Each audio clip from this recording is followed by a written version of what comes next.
Derby County secure a last gasp point versus Norwich City at Carrow Road with a really important result for the Rams, and one which cannot be understated. Derby County were on the brink of history in a negative sense, and it wasn't something which would have been unexpected had Derby County lost again today.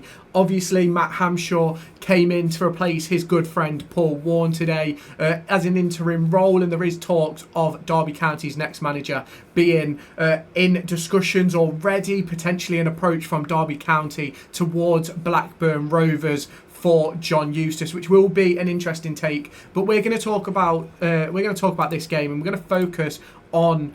Obviously, we're going to focus on Derby County versus Norwich, the 1-1 draw, which was absolutely massive for Derby County, and one which can be taken forward into that game on Tuesday night, back at home versus Oxford United. Now, who is going to come away from this with the most praise? In my opinion, there has to be a lot of praise for Lars Jørgen Salverson, and as well as those in the back line. I think Sondre Langas was absolutely incredible on debut. Ibo Adams and David Ozo put in their midfield performance again, and I think Kenzo Heldmine was much better today than he has been in previous weeks. Now, the big question is going to be who is going to take over to be able to push this squad onto new things. We do not know that information just yet, but it may be coming, and we may get some news over the course of the next few hours. Now, we are in a massive situation for Derby County, and Hammy has done an amazing job. Matt Hamshaw, who's taken over, to be able to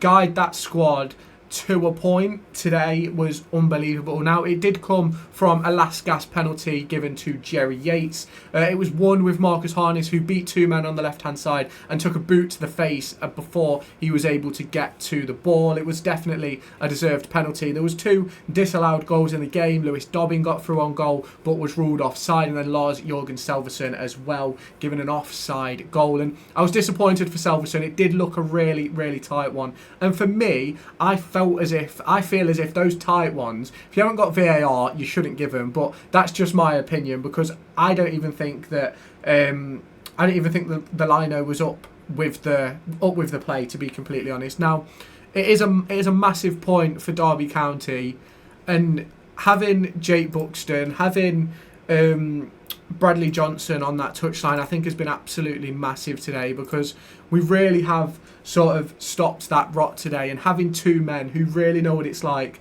to be in the trenches as a Derby County player is something that cannot be understated, because Jake Buxton and Bradley Johnson have bled black and white for years. Bradley Johnson has been working within the academy even since he was at Blackburn Rovers, and obviously is now in more of a position, I think it's with the under-18s. Obviously, Jake Buxton, the lead coach for the under-21s, and this is a massive moment for Derby County. We head into a tough game on Tuesday night versus Oxford United. Hopefully, we will have a new manager in charge by then, and it's one of those for me where you can't really complain much today. I don't necessarily think that we were unbelievably good. I don't necessarily think we were unbelievably bad. It was just one of those games where we just had to get something, and we completely did. It came with, obviously, Matt Hamshaw at the helm, and you have to give a lot of credit to him. Two of his friends, probably closest friends, and the people he shared a lot of his life with over his career, being relieved of their duties just before they got on the coach yesterday,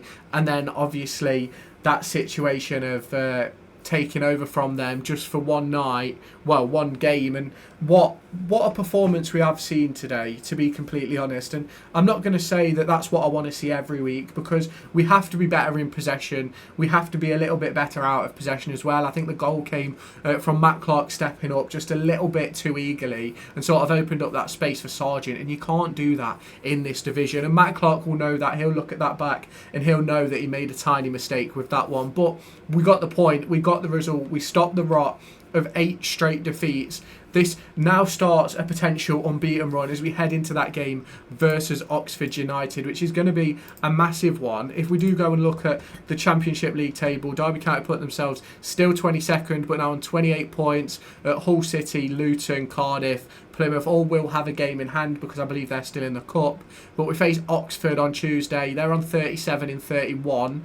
That's going to be a very interesting one. And You then look at the game after that. We've got QPR Friday, Millwall at home on the Saturday after, and then Middlesbrough. It's going to be very interesting. And I do just want to give a little bit of a talking point around John Eustace, because I think that would be an amazing, amazing deal. And I am going to make a full video talking about it to come out at 10 AM tomorrow. Obviously, we've had no official confirmation. That video may slightly change should we get that official confirmation of a proper approach, and obviously Derby County potentially signing him. But for me, it's a very, very interesting situation for Derby. A last gasp winner. Well, a last gasp. It feels like a winner. It genuinely feels like a winner. I feel on cloud 9 with this result, and it is just a point.